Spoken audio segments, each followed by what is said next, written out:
Hello everyone, welcome back to this course Development Economics 2, and in the current module we are talking about state regulation of environmental externalities. So in this lecture we will learn about a few things. So firstly we will learn about what is an externality and what its context in case of environmental degradation. Secondly, we will learn about what are the ways in which problems caused by externalities can be solved, and we will also learn about some of the difficulties in designing policies to deal with these externalities. So in this module we are talking about environmental degradation and pollution, and these phenomena can be characterized as, in economics, generally characterized as kind of externalities, right? So first of all, externalities are basically a kind of market failure. And before we talk about market failure, let us talk about what do we mean by market supremacy or market success, right? So for the first time, Adam Smith cemented the idea of market success or free market supremacy, and his idea was that, or his proposition was that, in a competitive market setup where everyone, buyers and sellers, are price takers and all of them are pursuing their individual objectives, in such a setup, market equilibrium that maximizes total of consumer surplus and producer surplus will lead to socially optimal outcomes. Why? Precisely because it maximizes total of consumer surplus and producer surplus. So in this way, also optimal way of resource allocation is also achieved. So how does that happen, right? So another economist, Friedrich Hayek, actually gave a beautiful explanation to this idea. He said, let's imagine market as a machine, right? This machine takes all the information from the market and it basically produces some prices that captures all the costs and benefits in the market, and in that way, because these prices are capturing all the costs and benefits, the equilibrium allocation will be efficient and it will capture all kinds of costs and benefits. So in this way, private objective will be in perfect sync with the social objective or social optimal, right? So this is perfect because no one has to intervene from outside, and that's how the idea of invisible hand has come, right? So this is what we call market efficiency. Now what is market failure? Now the problem with this model that we just discussed is the fact that there are some implicit assumptions to this model, and in real world one or more of these assumptions do not hold. So there arises the problems, and as a result we generally face market failures. And there are some types of market failures. For example, market failure will happen when there are public goods involved. Market failure will happen when there is asymmetric information, so on and so forth. And externalities are basically one of the very important types of market failure. In case of environmental degradation and pollution, these are characterized as one of the most prominent type of externality. And now let's talk about externalities. So what do we mean by externality? Externalities occur when economic activity by one agent affect welfare of other economic agents, and these effects are outside the control of the market, or these effects are not generally captured by the prices in the market. So another way to put it is that externalities occur when costs and benefits of one economic transaction trickles down to parties who are not involved in this transaction. So that we can also think it that way. So externalities can result from both consumption and production. So there can be consumption externality, there can be production externalities, and there can be two types of externality. Externality, the nature of externality, right? So when cost is imposed on a third party due to a transaction, it is called negative externality. And when benefit is gained by some third party due to some economic transaction, it is called positive externality. A very widespread, very well known example of negative externality is basically pollution.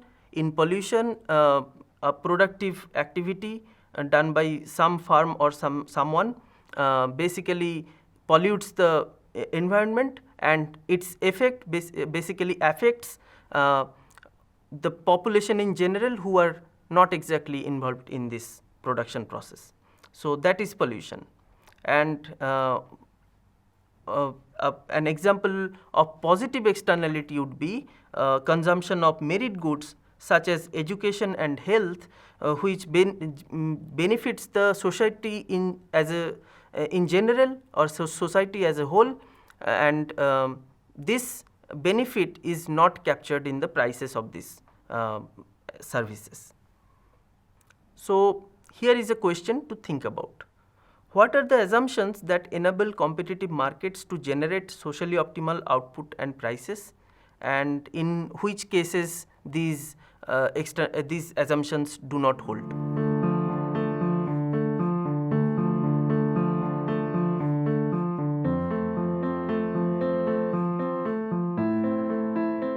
Now let's talk about an example of environmental degradation or pollution, and how it can be, why it can be characterized as externalities and its effects, right? So let's talk about the well-known pollution of Delhi NCR area and surrounding area around the month of around the winter time of the year.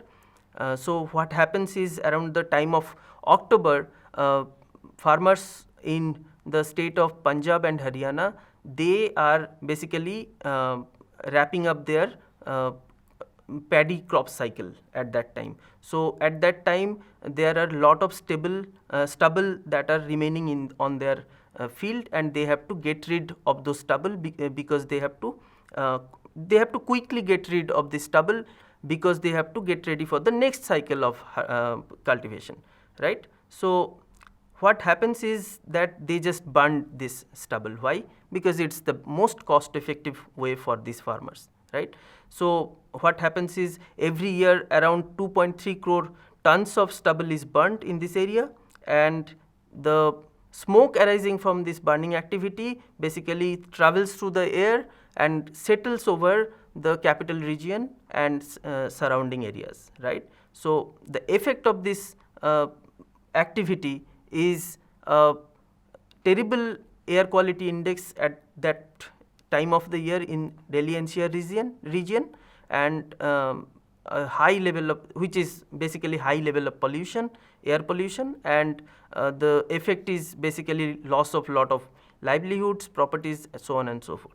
So now let's come to the reason, right? What makes this happen? This damage caused by the city dwellers does not basically figure in the cost benefit consideration of the farmers, right? Nor it is reflected in the price of the rice that is being produced. So as a result, because prices cannot capture this external effect on the city dwellers, there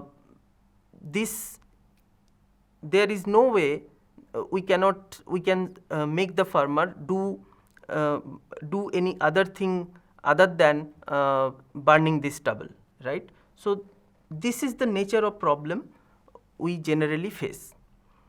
Now let's look at this problem through diagrammatic exposition, or a more theoretical way, right?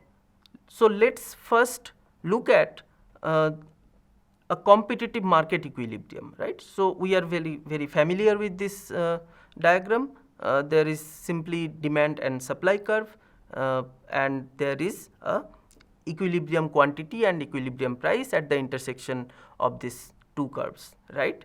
So we generally don't mention in otherwise, but here the supply curve is basically private marginal cost.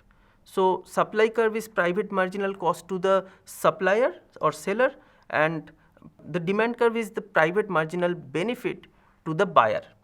Now in case of negative production externality, what happens is, let's say there is pollution due to some productive activity. So what happens is, when there is negative externality arising out of production, the SMC curve will lie above the PMC curve. The SMC is basically social marginal cost, right. Social marginal cost curve will lie above the private marginal cost, and the difference between, or the distance between these two curves basically denote the marginal damage that is being happening, or that is being faced by the third party, right. So now what happens is, the free market equilibrium is at Q star, but the socially optimal market equilibrium should be at Q1 in this diagram. So there is a overproduction of Q star minus Q1 quantity with a deadweight loss equal to the blue shaded area in this diagram. So in a free market scenario, the price of an environmentally damaging good or activity will always be below the social cost of the same, and socially desirable output is lower than free market output. So free market basically produces the good too much, which affects third party, right. Now let's look at an example of positive consumption externality. So in this case, the social marginal benefit curve lies above the private marginal benefit curve. Why? Because due to some consumption, some third party is benefiting from that consumption activity. So the private marginal benefit curve here, or the simple demand curve here, is showing the private marginal benefit happening to the direct consumer, right, and the social marginal benefit curve is equal to private marginal cost and marginal external benefit. So marginal external benefit is the amount of benefit going to the third party, right. So as a result, we can see here once again that the socially optimal outcome is Q1, whereas the free market outcome is Q star. So what is the conclusion here? In case of positive consumption externality, the society of the free market produces the free market produces the good too low, less than the socially optimal outcome. Now let's think about, or this is a task for you, which is to draw similar graphs and identify the positions of a private or social marginal cost or benefit curve in the following cases, and you should be also able to identify the regions indicating the deadweight loss here. So first one is positive production externality, and the second one is negative consumption externality.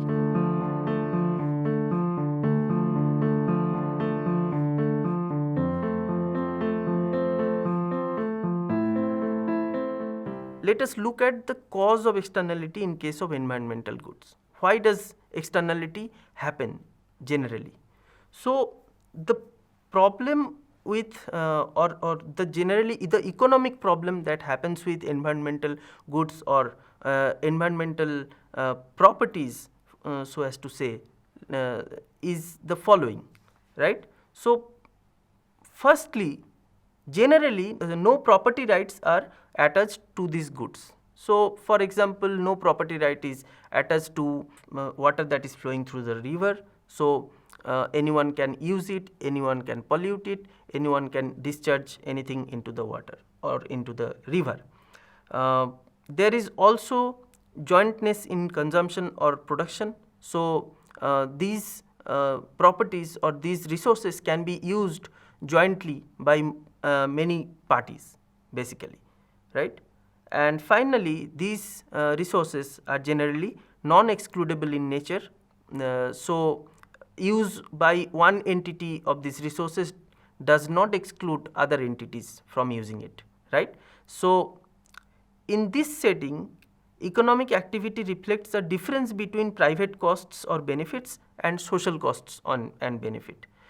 There is also a term of this, these are generally referred as commons in economics. So, by using the commons, the supply of commons or supply of these resources are generally limited, but its use basically depletes its availability to others, right. So, for example, if there is a grassland grazing by one cattle reduces the availability of it to the others, right. So, this way the difference between private marginal cost and social marginal cost and benefit happens, right. Now, next let us ponder upon the question that is zero pollution desirable? So, we all know that pollution is not desirable, right. So, as less the pollution, more better it is, right. So, ideally we should be having zero pollution, but in economics or the economic theory suggests otherwise. Economic theory suggests there should be an optimal level of pollution, right. So, why is that the case? That is our exposition here. So, in this diagram, the MEC curve or marginal external cost curve depicts the cost of pollution. It is upward sloping as higher level of pollution imposes higher cost at the society, or at a higher rate in the cost is imposed on the society. There is also this marginal abatement cost curve. So, abatement cost is basically the cost incurred by the society to get rid of this pollution or abating or stopping this pollution, right. So, marginal abatement cost curve depicts the cost of abating pollution. It is rising from left to right because anti-pollution rules are generally stricter at lower levels of pollution, and cost of abating pollution is high as a result. Now, society's aim is to minimize the total of cost of pollution and cost of abatement, right. So, the red shaded area here depicts the total cost of pollution to the society, and the blue shaded area depicts total cost of abatement of pollution to the society. So, as we can see here, at pollution level Q star, the total cost to the society, which is basically total cost of pollution plus total cost of abating pollution, this total cost is the lowest at Q star. Now, what if we are not producing at Q star level of pollution, right? So, let us say we are producing at pollution level Q1 in this diagram, and total cost of additional abatement due to moving from Q star to Q1 is the area given by Q1 Q star B C, this area, and the net gain from reducing pollution to the society is given by the area Q1 Q star B D. So, as we can see, the total cost of additional abatement is higher than the net gain from reduced pollution. So, it is not optimal to produce at Q1 level of pollution. Next, let us take another level of pollution which is higher than Q star, given by Q2. So, if the current level of pollution is Q2, the additional external cost here is Q star Q2 FB and the reduced cost of abatement is Q star Q2 GB. So, we can see that the additional external cost is higher than the reduced cost of abatement. So, once again, producing at Q2 level of pollution is not optimal for the society. So, in conclusion, we can say that Q star is the optimal level of pollution for the society. Now, what are the policy solutions to this problem of environmental externalities, right? So, a policy must aim to tweak incentives so that these private and social costs and benefits are aligned. Then it will be in self-interest of the producers and consumers to produce or consume at a socially optimal level, right? So, why are we saying this? We know that in economics, we know that economic agents always react to incentives. So, if the incentives are aligned, their reaction will also be aligned to the social good. Now, government intervention is often prescribed to achieve this. Why? Because free market obviously cannot achieve this, right? So, some feasible policy solutions involving government interventions are as follows. Firstly, there are taxes and subsidies. Secondly, government can also use marketable permits, and governments can also directly regulate the levels of pollution or output, right? There is another alternative to government intervention as well, which is called cohesion bargain. We will talk about this in the next lecture. Now, let us talk about the first policy solution, which are basically taxes and subsidies, right. So, let us first take a case of negative production externality here. This diagram we are already familiar with. Now, here the government basically tries to assess the magnitude of the marginal damage, which is basically the distance between the social marginal cost curve and the private marginal cost curve, and then the government imposes a tax equal to this marginal damage, right. So, as a result, this tax basically adds up to the cost to the private producer. So, the private marginal cost basically shifts up, and it basically merges to, if the government has correctly estimated the marginal damage, it will merge with the social marginal cost curve, right. So, now the socially optimal output is achieved if tax rate is equal to marginal damage. Buyers pay the price P1 in this case, and producers receive price P2. Now, this share of tax burden will obviously depend on the relative elasticities of the demand and supply curves, right. Now, one example of this activity is of this policy is carbon taxes, which are imposed in many countries, and some of these policies have also seen success in real world.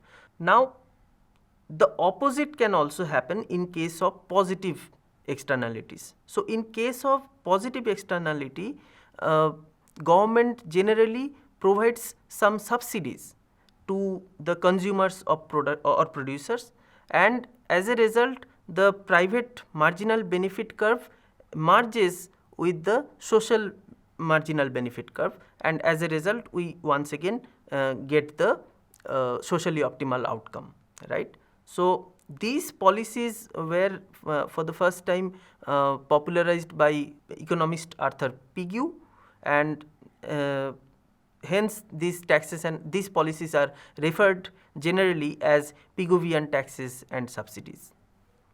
Now, what are the problems with these policies, right? So, problems with taxes are as follows. It is difficult to quantify costs and benefits of environmental degradation, and as a result government cannot always correctly gauge this difference. right? So the amount of tax or the magnitude of tax or subsidy are generally not in sync with the actual cost or benefit that is trickling down to the third party, right? Next, these mechanisms are difficult to implement in less developed areas where tax rates are generally too low and tax avoidance can be relatively easy.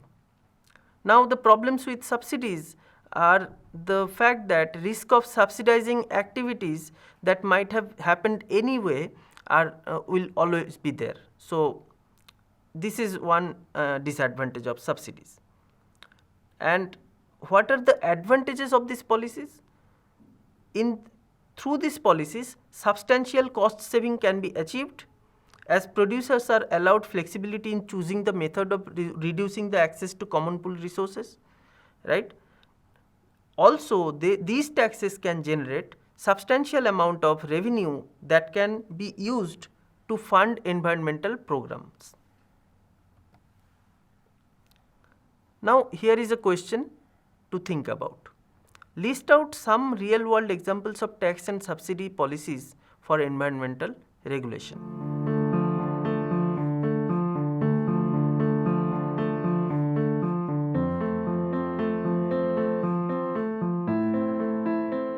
Let's talk about the next type of policy that can be taken by the government or be implemented by the government. These are called tradable permits or marketable permits, right?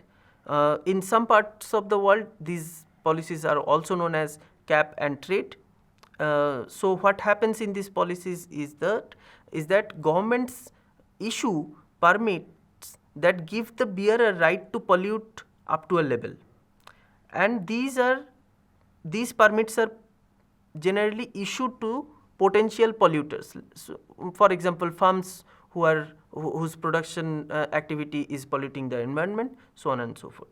So these permits should be marketable. So if some polluter does not require all the permits it has, it can sell these permits to other polluters, right?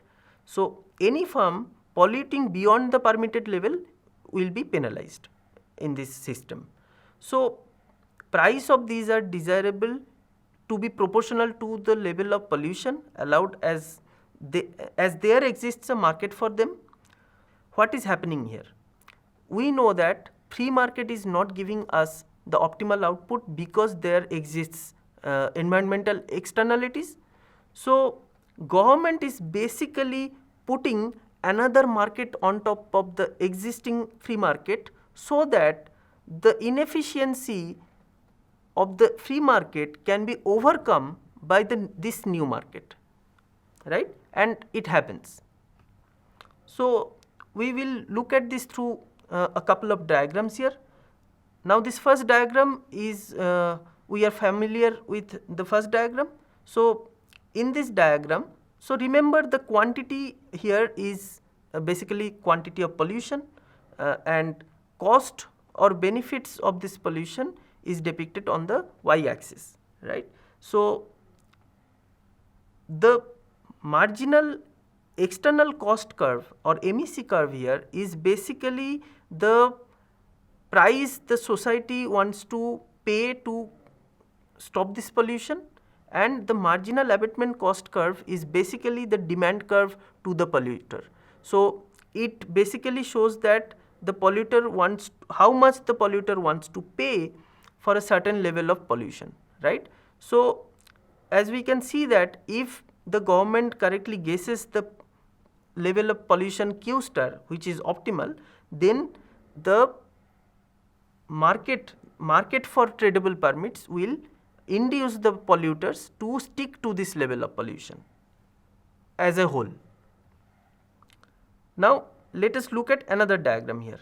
So in this diagram is basically demand and supply of these tradable permits. Directly we are dealing with demand and supply of these tradable permits. So the supply of these permits are given by the government. So we are getting a vertical supply curve, and the demand for these permits are usual. So the first equilibrium occurs at a price P1, and as the supply of these permits are fixed, total set of polluters will produce pollution at a given level only, right. So what happens when the demand for pollution or demand for polluting more, or in turn demand for producing more happens or increases? The demand curve will shift outwards obviously, and as a result price of these permits will increase, as we can see from this diagram. So this is an optimal situation because to pollute more, the polluters have to pay extra, right. So this policy also gives flexibility to the polluters in choosing the method of pollution, right. So either they can pay the price of these permits, or they can actually adopt greener technology which will reduce their own pollution, right. Now let's wrap up this lecture by discussing some take home points. Firstly, we have learned that market failures occur when free market produces inefficient outcomes. Secondly, we have learned that externalities are one such kind of market failure. We have also learned that environmental degradation arising out of economic activities is a prominent type of externality.